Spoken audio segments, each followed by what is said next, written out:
जहां जहां कांग्रेस जाती है ये अपने साथ विरासत में लेके चलती है, उसके जीन्स का हिस्सा है। और इसीलिए तो मैं आपसे कहने के लिए आया हूं, भारत एक नए भारत का निर्माण कर रहा है।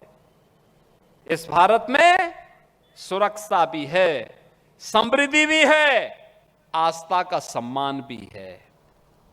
अयोध्या में भगवान राम के भव्य मंदिर के निर्माण का कार्य आज आप देख रहे होंगे युद्ध स्तर पर चल रहा है। मैं पूछना चाहता हूं, क्या अयोध्या में राम मंदिर का निर्माण कांग्रेस करा पाती? क्या आपको विश्वास है कांग्रेस करा पाती? कांग्रेस पे कभी विश्वास मत करना, कभी मत करना। कांग्रेस कभी राम मंदिर का निर्माण नहीं करा पाती। जब सरदार साहब ने सोमनाथ के मंदिर के पुनरुद्धार का बीड़ा उठाया था, तब कांग्रेस की पार्टी ने उसका विरोध किया था। जब राम मंदिर आंदोलन का नेतृत्व भारतीय जनता पार्टी समर्थन देने के लिए खड़ी हुई थी, कांग्रेस ने तब भी विरोध किया था। और इसलिए भाइयों बहनों, आज अयोध्या में भगवान राम के भव्य मंदिर का निर्माण ये प्रधानमंत्री मोदी जी की दृढ़ इच्छा शक्ति और कुशल नेतृत्व का एक परिचायक है। काशी में काशी विश्वनाथ धाम का निर्माण हो रहा है। उज्जैन में महाकाल का महालोक का निर्माण हो रहा है। केदारपुरी और बद्रीनाथ धाम संवर रहा है। द्वारिकापुरी का पुनरुद्धार का काम चल रहा है। सोमनाथ मंदिर का पुनरुद्धार का काम पूरा हो चुका है। माता अंबा के दाता में भी भव्य निर्माण का कार्य संपन्न हो चुका है। यह भारत की आस्था का सम्मान है। और इसलिए भाइयों बहनों, आस्था का सम्मान भी केवल भाजपा कराएगी। यही नहीं, संकट के समय में अपने देश के नागरिकों के साथ कैसी संवेदना होनी चाहिए, कोरोना कालखंड जैसा दूसरा उदाहरण देखने को नहीं मिलता है। फ्री में टेस्ट, फ्री में उपचार, फ्री में वैक्सीन और फ्री में राशन। डबल इंजन की सरकार है तो डबल डोज राशन की सुविधा भी भाजपा सरकार ने दिया था। भाइयों बहनों, जो आपके संकट का साथी हो, जो आपकी समृद्धि में सहायक हो,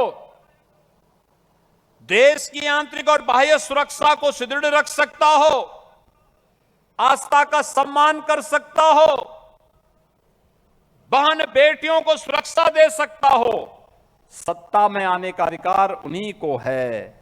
और यही तो कहने के लिए मैं आया हूं कि एक कच्छ क्षेत्र में कमल ही कमल खिलना चाहिए, कमल ही कमल दिखना चाहिए।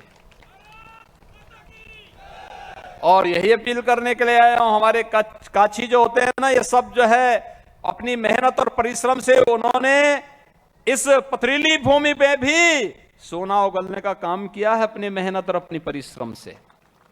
पूरा मुंबई आपके साथ किस मजबूती के साथ छाए हुए हैं काछी लोग, पूरी मुंबई पर आपका अधिकार हो जाता है। और इसलिए भाइयों बहनों, आज मैं आपसे अपील करने के लिए आया हूं कि श्री वीरेंद्र सिंह जडेजा को भारतीय जनता पार्टी ने यहां पर अपना प्रत्याशी बनाया है। और भाइयों बहनों, मैं इस विश्वास के साथ कह सकता हूं, श्री वीरेंद्र सिंह जडेजा को आप अगर यहां से चुनाव जिता करके भेजेंगे तो कांग्रेस की सारी गुंडागिर्दी को ये समाप्त करने में सफल हैं।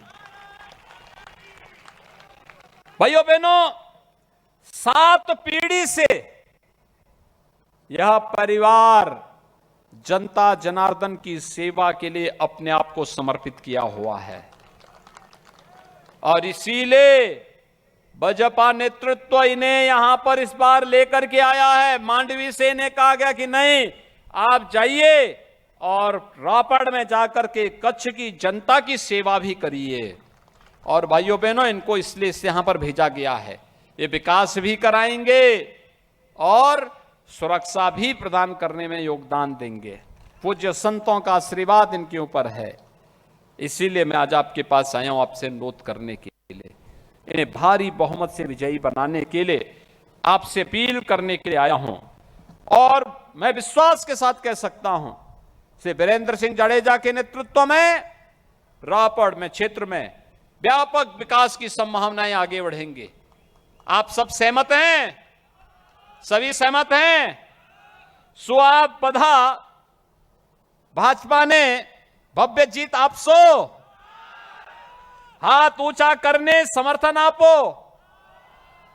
मेरे साथ बोलेंगे, भारत माता की, भारत माता की, भारत माता की जय श्री राम, जय जय श्री राम, जय जय श्री राम।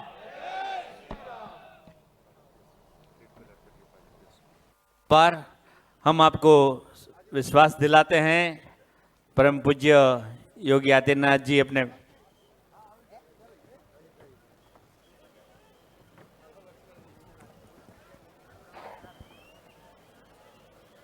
બધાએ ઉભા થઈને વિશ્વાસ અપાવીએ કે आप हमारे वागड़ की पावन धरा पे आए हैं।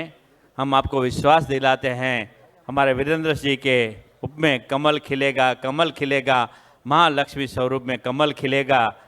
आज मोटी संख्या में उपस्थित वागड़नी धरा पर वीरेंद्र सिंह भव्य विजय माटे परम पूज्य योगी आदित्यनाथ जी, मंच उपरना सौ महानुभावों, संत वृंद,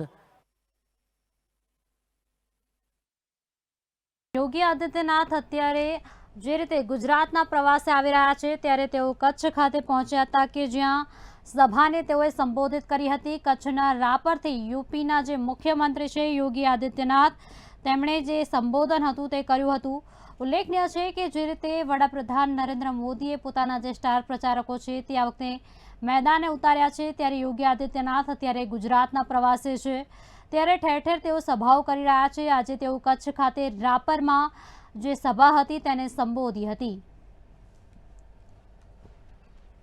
ઉજ્જૈનમાં ભવ્ય મહાકાલનું મંદિર બનાવશે યોગી આદિત્યનાથનું જે નિવેદન હતું તે સામે આવ્યું હતું।